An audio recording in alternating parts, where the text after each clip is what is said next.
అందరికీ నమస్కారం. నేను మీ దేవి. కాంట్రాక్ట్ మ్యారేజ్ 44వ భాగం. రచయిత మనస్మిత గారు. ఒక్కోసారి ఒక్క నెంబర్‌తో చేశారు. తర్వాత ఆ నెంబర్స్‌కి ఫోన్ చేస్తే కలవలేదు సార్. ఒక్కసారి కూడా మీరు ఆవిడని చూడలేదా? ఒక్కసారి కలిసాను సార్. కానీ ఫేస్ చూడలేదు. కానీ హ్యాండ్‌పై మాత్రం ఏదో టాటూ ఉంది సార్. ఇదేనా చూసి చెప్పండి అని తన దగ్గర ఉన్న టాటూ పిక్ చూపించాడు. కొంచెం సేపు చూసి అవును సార్. ఇలాగే ఉందనుకుంటూ అని అన్నాడు. ఇలాగే ఉందా? ఇదేనా? అని గట్టిగా అడిగాడు. ఇదే సార్. ఇదే. ఇదే అని భయపడుతూ చెప్పారు. ఈ టాటూ మనిషి ఎవరై ఉంటారబ్బా అని ఆలోచనలో పడ్డాడు. తెల్లవారింది. అర్జున్ చేతిలో కాల్ చేశాడు. హలో అన్నా. అంతా ఓకేనా అని అడిగాడు. యాహ్! ఫైన్ అన్నా. డౌట్‌ఫుల్‌గా ఎవరు వెళ్ళలేదు. ఏం జరగలేదు. గుడ్. డాడ్ ఎలా ఉన్నారని అడిగాడు. ఫైన్ అన్నా. ఓకే. మేము ఫ్రెష్ అయ్యి వస్తామని చెప్పి పెట్టేశాడు. దీన్ని బట్టి అర్థమైందేంటి? వాళ్లకు చంపడం మెయిన్ ఉద్దేశ్యం కాదు. హాని చేయాలనుకుంటున్నారు. అలా చేసి నన్ను బాధ పెట్టాలని అనుకుంటున్నారు. ఫైనల్‌గా వాళ్ళ టార్గెట్ మాత్రం నేనే అని చాందిని అన్నది. అలాగే ఎందుకు అనుకోవాలి? ఇప్పుడు మనం అలర్ట్‌గా ఉన్నామని ఇప్పుడు అటాక్ చేయలేదేమో! మెల్లగా మనం రిలాక్స్ అయినప్పుడే చేస్తారేమో అని అర్జున్ అన్నాడు. నువ్వు చెప్పింది కూడా నిజమే కావచ్చు. అలా కూడా అయ్యే ఛాన్సెస్ ఉన్నాయి కదా! అని అంది. అప్పుడే నయన్ కాల్ చేశాడు. చెప్పు నయన్. మ్యామ్ రిసెప్షన్‌లో పాయిజన్ కలిపింది. సైట్ రిజిస్ట్రేషన్ గోల్‌మాల్ చేసింది ఒక్కరే. ఆ వీడియోలో ఉన్న టాటూ లేడీనే అని చెప్పాడు. నీ అనాలిసిస్ ఏంటి అని అడిగింది. అర్థం కావట్లేదు మ్యామ్. ఎవరై ఉంటారో తెలియట్లేదు. ఒక్కసారి నేను మీ పాత ఎనిమీస్ లిస్ట్ తీసి ట్రై చేసి చూస్తాను. ఏమైనా తెలుస్తుందేమో అని అన్నాడు. ఓకే అని పెట్టేసింది. ఇద్దరూ ఒక్కరేనా అని అర్జున్ అడిగాడు. అవును అని చాందిని తలూపింది. నైనా ఏమన్నాడు? నా పాత ఎనిమీ లిస్ట్ చెక్ చేస్తా అన్నాడు. ఓకే. మనం ఇంకో దారి ఆలోచించాలని అర్జున్ అన్నాడు. గోపాల్ వర్మ చెప్పిందే మళ్ళీ ఆలోచిస్తూ నేను వాళ్ళ ప్లేస్‌లో ఉంటే ఇప్పుడేం చేస్తాను? సైలెంట్‌గా ఉంటానా? లేక ఇంకేదైనా చేస్తానా? ఎలా తప్పించుకుంటాను? ఇవన్నీ ఎవరి ద్వారా తెలుసుకుంటానో ఆలోచిస్తూ ఉంటే ఒక పేరు తట్టింది. కానీ ఒప్పుకోవడానికి మనసు ఒప్పుకోవట్లేదు. ఏం ఆలోచిస్తున్నావు అని అడిగాడు. ఎలా చెప్పాలి నీకు అర్థం కావట్లేదు. నేను ఆలోచించేది తప్పు కూడా కావచ్చు కానీ అని ఆగింది. నీ డౌట్ ఏంటో చెప్పు ముందు. మన విషయాలన్నీ లీక్ అవుతున్నాయి. మనం మాట్లాడుకున్న విషయాలు కనీసం ఇంట్లో పని వాళ్ళకి కూడా తెలియవు. అలాంటిది బయటికి ఎలా లీక్ అవుతున్నాయి? అంటే మన దగ్గర వాళ్ళే ఎవరో లీక్ చేశారు అని నీ డౌట్. కానీ ఎవరిపై డౌట్ పడుతున్నావు? మన దగ్గర మనకు తెలిసిన వాళ్ళలో ఈ విషయాలు తెలిసిన వాళ్ళు ఒక్కరే ఉన్నారు. వాళ్ళపైనేనా నీ డౌట్? చాందిని తలూపింది. అర్జున్ ఆలోచనలో పడ్డాడు. నమ్మకానికి మనసు ఒప్పుకోవట్లేదు కానీ ఏ డౌట్‌ని మనం వదిలిపెట్టకూడదని అర్జున్ అన్నాడు. చాందిని మళ్ళీ తలూపింది. కానీ తను డ్యాడీ ఫ్రెండ్ కదా! ఎలా ప్రొసీడ్ అవుదాం? ఒకవేళ తను కాకపోతే వాళ్ళ ఫ్రెండ్‌షిప్‌ని చెడగొట్టిన వాళ్ళమవుతాం. అదే నేను ఆలోచిస్తున్నా. ఫస్ట్ ఆ టాటూ ఎవరిదో కనుక్కునే ప్రయత్నం చేద్దాం. అది సక్సెస్ కాకపోతే అప్పుడు ఆలోచిద్దాం అనంది. ఆ టాటూని నేనెక్కడో చూసాను చందు. కానీ ఎగ్జాక్ట్‌లీ నాకు గుర్తు రావట్లేదని. అవునా! ఇప్పటి వరకు నాకెందుకు చెప్పలేదు ఈ విషయం? నాకే ఎక్కడ చూసానో గుర్తు రావట్లేదు. నీకు చెప్పి ఇంక కంగారు పెట్టడం ఎందుకులే అని చెప్పలేదు అంతే. ఎక్కడ చూసుంటావో గుర్తు తెచ్చుకో. మనకున్న ఒకే ఒక లీడ్ అదే. ఫోటోలోనా? బయటనా? ఆఫీస్‌లోనా? ఎక్కడ చూసావు? ఆఫీస్‌లో అయితే కాదు చందు. బయట కూడా కాదు. ఫోటోనే అని నా డౌట్. కానీ ఎక్కడ ఫోటో ఎవరు చే ఎవరో చూపించారు. తను ఎవరు అనేదే నాకు గుర్తు రావట్లేదు. ఆ టాటూ ఒక్కటే నా మైండ్‌లో ఫిక్స్ అయిపోయింది కానీ, ఆ ఫేసే ఫిక్స్ కాలేదని అన్నాడు అర్జున్. ముందు హాస్పిటల్‌కి వెళ్దాం పద అని అంది చాందిని. ఇద్దరూ రెడీ అయ్యి టిఫిన్ చేసి వెళ్లారు. అక్కడ నయన్ అన్నీ చెక్ చేస్తూ ఉన్నాడు. అందరినీ ఫాలో చేయమని చెప్పాడు. అందరి యాక్టివిటీస్ నార్మల్‌గానే ఉన్నాయి. ఎక్కడో ఏదో మిస్ అవుతోంది. ఫస్ట్ రిసెప్షన్‌లో పాయిజన్ కలిపినప్పుడు అందరం అక్కడే ఉన్నాం. అన్ని జాగ్రత్తలు తీసుకున్నా కూడా చివరికి వాళ్ళ పని వాళ్ళు సక్సెస్‌గా చేశారు. నెక్స్ట్ చైతన్య కాన్సర్ట్‌పై అటాక్. నెక్స్ట్ ఆంటీ వాళ్ళ అటాక్. అసలు ఆంటీ వాళ్ళు ఊరు వెళ్తున్నారని ఎవరికీ తెలీదు. పని మనుషులు ఎవరూ లేరు. ఇంట్లో వాళ్ళు అండ్ అంకుల్ ఫ్రెండ్ హరీష్ అని ఆగాడు. అవును. హరీష్ అంకుల్. ఎందుకు చేయకూడదు? తను ఒక్కడికి తప్ప ఇంకెవరికీ తెలియదు కదా! ఒకవేళ ఇంట్లో సీక్రెట్స్, కెమెరాస్ ఏమైనా ఉంటే యెస్. అది కూడా పాసిబులే కదా! అలా కూడా తెలుసుకోవచ్చు. కానీ ఇంట్లోకి వచ్చి పెట్టాలంటే ఇంట్లో వాళ్ళే అయ్యుండాలి. బయట నుంచి ఎవరైనా వచ్చుంటారు. వెంటనే చైత్రకి కాల్ చేశాడు. చైత్ర చిన్న ఇన్ఫర్మేషన్ కావాలని అడిగాడు. ఏంటని అడిగింది. మీ ఇంటికి రిసెప్షన్‌కి ముందు ఎవరైనా బయట వాళ్ళొచ్చారా? బయట వాళ్ళెవరూ రాలేదు. ఇంట్లో మనమే ఉన్నాం. ఇంకా ఎవరూ రాలేదని ఆగి, రిసెప్షన్ కోసమని ఇంటిని డెకరేట్ చేయడానికి కొంతమంది వచ్చారు. యెస్. ఈ థింక్ మీ ఇంట్లో సీక్రెట్ కెమెరాస్ ఉన్నాయి. పని చేయడానికి ఆ వచ్చిన వాళ్ళలోనే ఎవరో ఒకరు వాటిని పెట్టారని నా డౌట్. వాట్? అదెలా? మనందరం చూస్తుండగా ఎలా పెడతారు? మనం 24 అవర్స్ అయితే చూడం కదా! ఖచ్చితంగా ఏదో ఒక టైంలో పెట్టే ఉంటారని నా డౌట్. వెంటనే మీ ఇంటికి వెళ్ళాలి. మీ ఇంట్లో ఎవరూ ఉండకూడదు. ఆ ఏర్పాటు చెయ్యి. ఓకే. నేను మ్యామ్ వాళ్ళతో మాట్లాడి ఏర్పాటు చేసి నేను మీకు మళ్ళీ కాల్ చేస్తాను. ఓకే అని పెట్టేశాడు. వెంటనే చైత్ర చాందినికి కాల్ చేసింది. చెప్పు చైత్ర అని చాందిని స్పీకర్ ఆన్ చేసి మాట్లాడింది. చైత్ర నయన్ చెప్పినంత చెప్పింది. అయితే ఒక పని చేద్దాం. ఇంట్లో శానిటైజర్ కొట్టించాలని అందరినీ బయటికి వెళ్ళమనందాం. నయన్ మారువేషంలో ఇంకా వేరే వాళ్ళని తీసుకుని ఇంటికెళ్ళమను. అక్కడ చెక్ చేసి ఒకవేళ నిజంగా ఉంటే ఫస్ట్ మాకు కాల్ చేయమను. ఆ తర్వాత ఏం చేయాలో ఆలోచిద్దామని అర్జున్ చెప్పాడు. ఓకే అన్నా అని చైత్ర ఫోన్ పెట్టేసి వెంటనే నయన్ కాల్ చేసి చెప్పింది. ఓకే చైత్ర.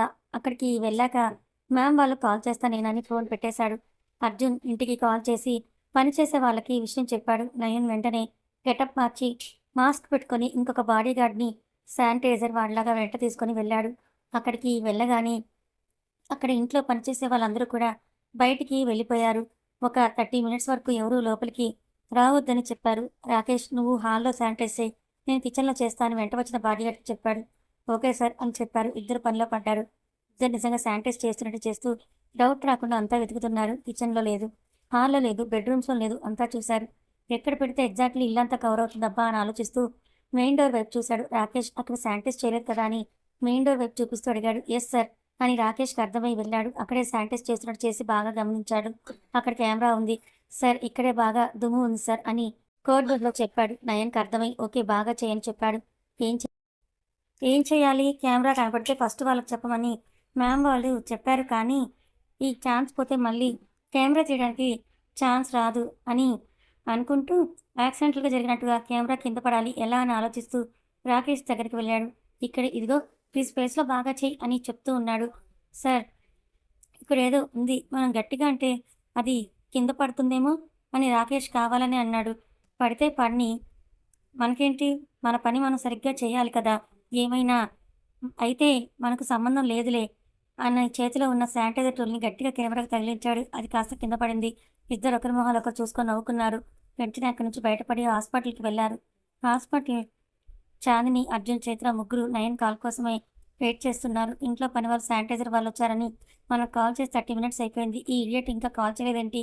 అని చైత్ర మెల్లిగా అంది. నేనదే ఆలోచిస్తున్నా. నయన్ వర్క్ ఎప్పుడు ఫాస్ట్‌గా ఉంటుంది అని చాందిని అంది. మ్యామ్ అది మీ భ్రమ. ఆ ఇడియట్ నేను లేకపోతే వర్క్ సరిగ్గా చేయనే చేయడు మ్యామ్. నేను పక్క నుండి చెప్తుంటేనే సరిగ్గా చేస్తాడని అన్నది. చాందిని, అర్జున్ నవ్వుకున్నారు. అసలక్కడ ఏం చేస్తున్నాడంటారు మ్యామ్? కొంపతీసి డౌట్ రావద్దని ఎవరైనా లేడీస్‌ని తీసుకెళ్ళి వర్క్ చేస్తున్నాడంటారా? అని అంది చైత్ర. హలో! చైత్ర మ్యామ్ మీకెప్పుడు కూడా నా మీద అనుమానమే. ఏంటి మీరు లేకపోతే నేను సరిగ్గా వర్క్ చేయనా? నాకు చేత కాదా? నువ్వు చెప్తేనే చేస్తానా? అని అక్కడికి వచ్చిన నయన్ అన్నాడు. చైత్ర నిలబడి నువ్వేంటి కాల్ చేయమంటే ఏకంగా ఇలా వచ్చేశావు? అసలు మేము నీకు ఏం చెప్పాం? నువ్వు ఏం చేశావు? అని అడిగింది. ఎందుకు అంత ఆవేశపడిపోతున్నారు మీరు? చెప్పేది మొత్తం వినవా? అని అన్నాడు. ఏంటి వినేది? మేము చెప్పేదేంటి? నువ్వు చేసేదేంటి? అసలేం చేశావక్కడ? కాల్ ఎందుకు చేయలేదు? ఏం దొరకలేదా? అని కోపంగా అడిగింది. ఇద్దరు మాట మాట అనుకుంటున్నారు. మీ ఇద్దరు ఆపండి అని అర్జున్ అన్నాడు. అసలు ఇది హాస్పిటల్ అనుకుంటున్నారా? ఇల్లు అనుకుంటున్నారా? మనం ఏ సిచ్యువేషన్‌లో ఉన్నాం? మీరేం చేస్తున్నారని చాందిని కోప్పడింది. సారీ మ్యామ్ అని ఇద్దరు తల దించుకున్నారు. అసలు ఏం జరిగింది? అని చాందిని నయన్ని అడిగింది. జరిగిందంతా కూడా చెప్పాడు. గుడ్ జాబ్ అని అంది. ఇంకా ఇదంతా ఎవరు చేశారో మాత్రం తెలియలేదు కదా! అని అర్జున్ అన్నాడు. లేదని నయన్ తలూపాడు. మ్యామ్ నాకో డౌట్ ఉంది అని అన్నాడు. ఏంటి? ఇంట్లో ఉన్నవాళ్ళే అని చెప్తుంటే ఉష్ నీ డౌట్ నాకు అర్థమైంది. ఈ విషయం తర్వాత మాట్లాడదాం అని చాందిని అంది. నయన్ సైలెంట్ అయ్యాడు. అప్పుడే డాక్టర్ వచ్చి వసుంధర గారికి స్పృహ వచ్చింది అని చెప్పాడు. అందరూ కూడా డాక్టర్ వైపు చూసి చాలా హ్యాపీగా ఉన్నారు. మీరు వెళ్ళి చూడొచ్చు. కానీ తనని ఎక్కువగా స్ట్రెస్‌కి గురిచేయొద్దు. కొన్ని రోజులు అబ్జర్వ్ చేద్దాం. కాంప్లికేషన్స్ ఏమైనా ఉంటే మనకి తెలుస్తుంది. ఇప్పటికైతే తను నార్మల్‌గానే ఉన్నారు అని చెప్పాడు doctor. Thank you doctor. Thank you so much అని అభి చెప్పి రూమ్‌లోకి వెళ్ళాడు. అర్జున్ డాక్టర్ దగ్గరికొచ్చి మాకు ఫుల్ కోఆపరేషన్ ఇచ్చినందుకు థ్యాంక్ యూ డాక్టర్ అని చెప్పాడు. It's my duty mister Arjun అని చెప్పి ఆయన వెళ్ళిపోయాడు. అందరూ వసుంధర రూమ్‌లోకి వెళ్లారు. వసుంధర అందరిని చూసి నవ్వింది. మీకేం కాలేదు కదా అని అభిని అడిగింది. నేను బానే ఉన్నా వసు. నీకిప్పుడెలా ఉంది? అని అడిగాడు. బానే ఉన్నానండి. అందరిని చూస్తూ అత్తయ్య మామయ్య ఎక్కడా అని అడిగింది. హై బీపీతో పడిపోతే ట్రీట్మెంట్ ఇస్తున్నారు. ఇప్పుడు బానే ఉంది టెన్షన్ పడకు అని అసలు విషయం చెప్పుకునేలా చెప్పాడు. మీరిద్దరు ఎలా ఉన్నారు నాన్న? అని చాందిని అర్జున్ అడిగింది. ఐఎమ్ సారీ అని ఇద్దరూ ఒకేసారి అన్నారు. మీరే తప్పు చేయలేదు. ఇక నుంచి జాగ్రత్తగా ఉండండి అని అంది. అందరూ వసుంధరతో మాట్లాడి రెస్ట్ తీసుకోమని వెళ్ళిపోయారు. డాడ్ మీరు ఇంటికి వెళ్ళండి. మేము ఇక్కడే ఉంటామని చెప్పాడు. సరే నేను ఇంటికి వెళ్ళి ఫ్రెష్ అయ్యి వస్తానని వెళ్ళిపోయాడు. చేత రాత్రంతా నువ్వు కూడా ఇక్కడే ఉన్నావు కదా! నువ్వు కూడా ఇంటికి వెళ్ళివని చాందిని అన్నది. నో మ్యామ్ నేను ఉంటాను. చేత్ర వెళ్ళు సీరియస్‌గా చెప్పింది. చేత్ర వెళ్తూ నయన్ చెవిలో ఇక్కడ ఏం జరిగిందో ఫుల్ డీటెయిల్స్ నాకు తర్వాత చెప్పు అని చెప్పి వెళ్ళిపోయింది. ఏం జరుగుతుందో ఫుల్ డీటెయిల్స్ అన్నీ చెప్పమని వెళ్ళిందా అని చాందిని అంది. అంత కరెక్ట్‌గా ఎలా చెప్పారు మ్యామ్ అని నయన్ అన్నాడు. మీ ఇద్దరి గురించి నాకు తెలిసింది కదా! నీతో మాట్లాడాలి పద అని అర్జున్, చాందిని, నయన్ ముగ్గురు వెళ్లారు. హాస్పిటల్ గార్డెన్‌లో ఒక సైడ్‌లో నిలబడ్డారు. నీ డౌట్ హరీష్ గారి పైనే కదా అని చాందిని అడిగింది. Yes ma'am. ఇంట్లోకి బయట వాళ్ళంటే హరీష్ గారు తప్ప ఇంకెవరూ రాలేదు. తనకు తప్ప ఈ విషయాలన్నీ ఇంకెవరికీ తెలియవు. ఇంట్లోకి మనుషులొచ్చి సీసీ కెమెరాస్ పెట్టారంటే ఎవరి హెల్ప్ లేకుండానే చేశారంటారా అని అడిగాడు. మాకు ఈ డౌట్ వచ్చింది కానీ తను డాడ్ ఫ్రెండ్. ఒకవేళ మనం అనుకున్న తప్పైతే వాళ్ళ ఫ్రెండ్షిప్ పాడవుతుంది. అందుకే ఆలోచిస్తున్నామని అర్జున్ అన్నాడు. మీరు చెప్పింది కూడా నిజమే సార్. అయితే టాటూ గురించి ఫస్ట్ ఎంక్వైరీ స్టార్ట్ చేద్దాం. ఏమైనా క్లూ దొరుకుతుందేమో అని నయన్ అన్నాడు. ఆ టాటూని అర్జున్ ఎక్కడో చూశానంటున్నాడు కానీ గుర్తులేదంటున్నాడు అని చాందిని అంది. అవునా ఎక్కడ చూశారు సార్? బాగా గుర్తు తెచ్చుకోండి అని నయన్ అన్నాడు. అదే తెలియట్లేదు నయన్. కానీ ఏదో పిక్స్‌లో ఎవరో చూపెట్టారు నాకు. కానీ అది ఎవరో మాత్రం గుర్తుకి రావడం లేదు అని అంటూ ఆలోచించసాగాడు అర్జున్. సరే టాటూ గురించి నేను కనుక్కోవడానికి ట్రై చేస్తాను మ్యామ్ అని అన్నాడు. నయన్ నిన్నటి నుంచి రెస్ట్ లేకుండా తిరుగుతున్నావు. నువ్వు రెస్ట్ తీసుకో. ఆ పని నేను వేరే వాళ్ళకి చెప్తాలని చాందిని అంది. No ma'am I will do it. Nayan చెప్పింది చెయ్యి. ఓకే మ్యామ్ అని సైలెంట్‌గా వెళ్ళాడు. ఇద్దరిని భలే కంట్రోల్‌లో పెట్టావు అసలు అని అర్జున్ అన్నాడు. టీచర్ ఏం చెప్తే స్టూడెంట్స్ చేయరా? ఇది అలాగే అని చెప్పింది. ఓకే టీచర్ గారు. ఈడియట్ పద చాలా పనుంది అని అంది. అర్జున్ని హాస్పిటల్‌లో ఉంచి చాందిని బయటకు వెళ్ళింది. చాందిని బయటకు వెళ్ళి టాటూ గురించి తెలుసుకోమని తన మనుషులకు చెప్పి ఆఫీస్‌కి వెళ్ళింది. చాందినిని చూసి శివరాం ఎదురుగా వచ్చాడు. సైట్‌లో వర్క్ జరుగుతుంది కదా అని అడిగింది. Yes madam. కంటిన్యూ చేస్తున్నారు. ఆ డాక్యుమెంట్స్ గురించి ఏం చేయాలో నేను చూసుకుంటా. లాయర్‌ని పిలిపించనని చెప్పింది. ఓకే మేడం అని వెళ్ళిపోయాడు. కొంచెం సేపటికి లాయర్ వచ్చాడు. లాయర్‌కి ప్రాబ్లమ్ గురించి చెప్పింది. ఓకే మేడం నేను వాళ్ళతో మాట్లాడి అంతా సెటిల్ చేస్తాను అని లాయర్ చెప్పి వెళ్ళిపోయాడు. చాందిని చైర్‌లో వెనక్కి వాల్చి కళ్ళు మూసుకుంది. జరిగిన విషయాలన్నీ కూడా ఒకదాని తర్వాత ఒకటి కదులుతూ ఉన్నాయి. అర్జున్ హాస్పిటల్‌లో ల్యాప్‌టాప్‌లో అర్జెంట్‌గా ఆఫీస్ ఫైల్స్‌ని చూస్తున్నాడు. సడన్‌గా అర్జున్‌కేదో గుర్తుకొచ్చి గోపాల్ వర్మ దగ్గరికి వెళ్ళాడు. గోపాల్ వర్మ పడుకొని ఉన్నాడు. ఇప్పుడు డిస్టర్బ్ చేయడం ఎందుకని అక్కడే కూర్చొని వర్క్ చేస్తున్నాడు. గోపాల్ వర్మ అప్పుడే కళ్ళు తెరిచి అర్జున్‌ని చూసి ఏంటి నాన్న ఇక్కడ కూర్చున్నావు? ఇక్కడ కూడా పనేనా నీకు అని అడిగాడు. అర్జున్ వెంటనే ల్యాప్‌టాప్ పక్కన పెట్టేసి గోపాల్ వర్మ దగ్గర కూర్చొని ఎలా ఉంది తాతయ్య అని అడిగాడు. నేను బానే ఉన్నాన్రా. మీరే పని పని అని అలసిపోతున్నారని అన్నాడు. మేము బానే ఉన్నాం తాతయ్య. మిమ్మల్ని ఒక విషయం అడగాలి. ఏంటి నాన్న? ఒకరోజు మీరు నాకు ఒక ఫోటో చూపెట్టి మీ ఫ్రెండ్ వాళ్ళ ఫ్యామిలీ అని చూపెట్టారు గుర్తుందా? అని అడిగాడు. ఎవరు నాన్న అని అడిగాడు. ఆ రోజు మనం మీ పాత ఆల్బమ్ చూసాం గుర్తుందా? అప్పుడు ఇంట్లో ఎవరూ లేరు. Flash back. ఇంట్లో ఆ రోజు ఎవరూ లేరు. అభి పని మీద వెళ్ళాడు. కళావతి, వసుంధర షాపింగ్‌కి వెళ్లారు. గోపాల్ వర్మకి ఏం చేయాలో తెలియక ఆల్బమ్‌లు చూస్తూ కూర్చున్నాడు. అప్పుడే అర్జున్ ఒక్కడే ఇంటికొచ్చాడు. ఏంటి తాతయ్య ఇప్పుడు ఈ ఆల్బమ్ చూస్తూ కూర్చున్నావు? ఏం చేయాలిరా మరి? మీ నాన్న ఏదో పని మీద వెళ్ళిపోయాడు. మీ అమ్మ, నాన్నమ్మ షాపింగ్‌కెళ్లారు. ఏం చేయాలో తెలియక ఆల్బమ్‌లు చూస్తూ కూర్చున్నా. అవును చందు ఎక్కడా? అని అడిగాడు. తనకేదో పనుందట తాతయ్య బయటకు వెళ్ళింది. కొంచెం లేట్ అవుతుంది. నన్ను వెళ్ళమంది. పెళ్ళాన్నలా వదిలేసి వస్తావురా? పాపం ఆ అమ్మాయి అలసిపోయి వస్తే నువ్వు ఇంట్లో హ్యాపీగా కూర్చుంటావా? అబ్బా తాతయ్య మొత్తం చెప్పేది వినవా? కొంచెం అయ్యాక మళ్ళీ వెళ్ళి పికప్ చేసుకుంటా అని చెప్తున్నా. వినకుండా నన్ను కోప్పడుతున్నావు. ఓ సరేలే. అవును నువ్వు కూడా షాపింగ్‌కి వెళ్ళకపోయావా? ఒక్కడివే కూర్చొని ఆల్బమ్‌లు చూస్తే బోర్ కొట్టదా? మీ అమ్మ, మీ నాన్నమ్మతో షాపింగ్‌కి వెళ్తే నా పని అంతే. ఈ ఆడవాళ్ళ షాపింగ్స్ ఒక పట్టాన తేలవురా నాయనా. ఇంటి పట్టున కూర్చొని పాత జ్ఞాపకాలు నెమరు వేసుకోవడమే మంచిది అని అన్నాడు. ఏవి నాకు చూపించు. నేను చూస్తా అన్నాడు. ఇద్దరు కలిసి ఆల్బమ్ చూస్తూ ఉన్నారు. ఎవరు తాతయ్య వీళ్ళు? చాలా ఫొటోస్‌లలో ఉన్నారు అని అక్కడ ఉన్న ఒక ఫ్యామిలీ గురించి అడిగాడు. వీళ్ళు నా బిజినెస్ పార్ట్నర్స్ రా. మేము చాలా కాలం బిజినెస్ చేశాం కలిసి. తర్వాత వాళ్ళు వేరే ఊరు వెళ్ళి సెటిల్ అయ్యారు. ఇక్కడ ఉన్నప్పుడు చాలా క్లోజ్‌గా ఉండేవాళ్ళం. ఇదిగో వీడి పేరు శ్యామ్. వాళ్ళ కొడుకు, కోడలు గోవింద్, గీత. వాళ్ళ అబ్బాయి ఇప్పుడు చాలా పెద్దవాడయ్యి ఉంటాడు. పేరు అని కొంచెం సేపు ఆలోచించి శివ. అప్పుడు 10 ఏళ్లున్నాయి. ఇప్పుడు 25 ఏళ్ళొచ్చాయేమో. అది 15 సంవత్సరాల క్రితం ఫోటో అని చూపెట్టాడు. అప్పుడు అర్జున్ ఆ ఫోటోని పర్టికులర్‌గా చూశాడు. డిఫరెంట్‌గా ఉండడంతో ఆమె చెయ్యిపై స్నేక్ టాటూ అప్పుడే చూశాడు. ప్రస్తుతం అవును. శ్యామ్ వాళ్ళ ఫ్యామిలీ. యెస్. ఇప్పుడు వాళ్ళెక్కడున్నారు తాతయ్య?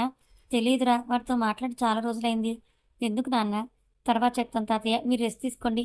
ఆ ఆల్బమ్ ఎక్కడ పెట్టారని అక్కడి నుంచి బయటికి వెళ్ళాడు. మా బెడ్‌రూమ్‌లో అల్మారాలో ఉంది అని చెప్పాడు. సరే అని అర్జున్ వెళ్ళాడు. గోపాల్ వర్మ వెళ్తున్న అర్జున్‌ని అనుమానంగా చూస్తూ ఉన్నాడు. అర్జున్ వెళ్తూ తనకు అర్జెంట్ వర్క్ ఉందని చైతన్య కాల్ చేసి హాస్పిటల్‌కి రమ్మని చెప్పాడు. అక్కడ చాందినికి కాల్ వచ్చింది. మ్యామ్, ఫేమస్ టాటూ షాప్‌లోకి వెళ్లి ఎంక్వైరీ చేశాం. ఇది చాలా పాత టాటూ. ఇప్పట్లో ఇది అసలు ఎవరికీ వేయలేదట. ఇప్పుడు అన్ని న్యూ మోడల్స్ వచ్చాయి. అసలు ఇలాంటివి ఎక్కడ వేయట్లేదని చెప్తున్నారని చెప్పారు. ఓకే అని పెట్టేసింది. ఎక్కడికెళ్ళినా డెడ్ ఎండ్ అవుతోంది. ఎలా కనిపెట్టాలి? అత్తయ్య డిశ్చార్జ్ అయ్యే వరకు కనిపెడతానని మావయ్యకి మాటిచ్చాను. ఎలా కనిపెట్టాలి? ఇప్పుడేం చేయాలని ఆలోచిస్తోంది. అర్జున్ చాందిని ఆఫీస్‌కొచ్చాడు. నువ్వేంటి ఇక్కడ? హాస్పిటల్‌లో ఎవరున్నారని అడిగింది. చైతన్య కాల్ చేసి చెప్పాను. వాడు ఆల్రెడీ రీచ్ అయ్యి ఉంటాడు. వెళ్ళే దారిలో మనం ఓసారి ఫోన్ చేసి కనుక్కుందాం. అర్జెంట్‌గా ఒకసారి నాతో రా అని చెయ్యి పట్టుకొని తీసుకెళ్తున్నాడు. ఎక్కడికి? మన ఇంటికి. ఆంటీ, తాతయ్య వాళ్ళున్న ఇంటికి. ఇప్పుడు అక్కడికెందుకు? చెప్తాను పద అని ఫాస్ట్‌గా డ్రైవ్ చేసుకుంటూ వెళ్ళాడు. 20 మినిట్స్‌లో ఇంట్లో ఉన్నారు. ఫాస్ట్‌గా గోపాల్ వర్మ రూమ్‌లోకి వెళ్లి అల్మారా అంతా వెతికి ఆల్బమ్‌ని తీశాడు. ఏంటి అర్జున్ ఏం వెతుకుతున్నావు? అని అడిగింది. వెయిట్ చెప్తాను అని ఆల్బమ్ తీశాడు. పద మన రూమ్‌లోకి వెళ్దాం అని వాళ్ళ రూమ్‌లోకి తీసుకెళ్లాడు. రూమ్‌లోకి వెళ్ళాక బెడ్‌పై కూర్చొని ఆ ఆల్బమ్‌ని ఓపెన్ చేసి అన్ని ఫోటోస్ చూస్తూ ఒక ఫోటో దగ్గర ఆగి ఇది చూడు అని చూపెట్టాడు. చాందిని చూసింది. ఎవరు వీళ్ళు? ఏముంది ఈ ఫోటోలో? వీళ్ళు మా తాతయ్య బిజినెస్ పార్ట్నర్ ఫ్యామిలీ. ఈయన పేరు శ్యామ్. ఆయన కొడుకు, కోడలు, వాళ్ళ మనవడు అని అందరి పేర్లు చెప్పి ఒకసారి ఆమె చెయ్యి చూడు. చాందిని చూసింది. చెయ్యిపై స్నేక్ టాటూ ఉంది. వెంటనే అటై పర్టిక్యులర్‌గా గమనించింది. ఈ టాటూ యెస్ మనం వెతుకుతున్న టాటూ. ఈ టాటూ ఒక్కటే. ఈమె గురించే మనం వెతికేదని చెప్పాడు. చాందిని షాక్ అయి చూస్తోంది. ఇది వరకు తాతయ్య ఒకసారి నాకు ఈ ఆల్బమ్ చూపించాడు. అప్పుడే నాకు ఈ ఫోటోలో ఉన్న వాళ్ళందరి గురించి చెప్పాడు. అప్పుడే ఈ టాటూ స్పెషల్‌గా ఉండడంతో నాకలా గుర్తుండిపోయింది. కానీ చాలా రోజులు అవ్వడంతో ఎక్కడ చూశానో ఎగ్జాక్ట్‌లీ గుర్తు రాలేదు. ఈరోజు ఆఫీస్ ఫైల్స్ చూస్తుంటే బిజినెస్ పార్ట్నర్ అనే విషయం గుర్తొచ్చి, ఫోటో గురించి గుర్తొచ్చింది. తాతయ్యని అడిగాను. ఆ ఫ్యామిలీ డీటెయిల్స్ ఏం తెలియదు. చాలా రోజుల క్రితమే వాళ్ళు ఈ ఊరు వదిలి వెళ్లి వేరే దగ్గర బిజినెస్ చేశారట. అందుకే టాటూ గురించి తెలుసుకుంటే ఇది చాలా పాత టాటూ. ఇది ఇప్పుడు ఎవరు వేయట్లేదని చెప్పారట అని చాందిని అంది. ఇప్పుడు మనకి ఎగ్జాక్ట్‌లీ ఎనిమీ ఎవరో తెలిసింది కానీ అసలు ఎందుకు మనతో శత్రుత్వమో తెలియదు. అందులోనూ తాతయ్య బిజినెస్ పార్ట్నర్‌ని నీపై ఎందుకు పగ పెంచుకున్నాడు? నిన్నెందుకు చంపాలనుకుంటున్నాడు? బాగా ఆలోచించాల్సిన విషయమే. ఈరోజు కెమెరాస్ తీసేసాం కాబట్టి సరిపోయింది. లేకపోతే ఎలాగో ఈ విషయం కూడా మనకు తెలిసిందని కనిపెట్టేవారేమో. ఇప్పుడు మనం నెక్స్ట్ ఏం చేయాలనేది ఆలోచించాలి. వాళ్ళ తాతయ్యకి టచ్‌లో లేరు. ఎక్కడున్నారో కూడా కనిపెట్టాలి. మనం ఒక విషయం మర్చిపోతున్నాం చందు. ఏంటది? హరీష్ అంకుల్. నిజమే. హరీష్ గారికి తనకి ఏదైనా కనెక్షన్ ఉందంటావా?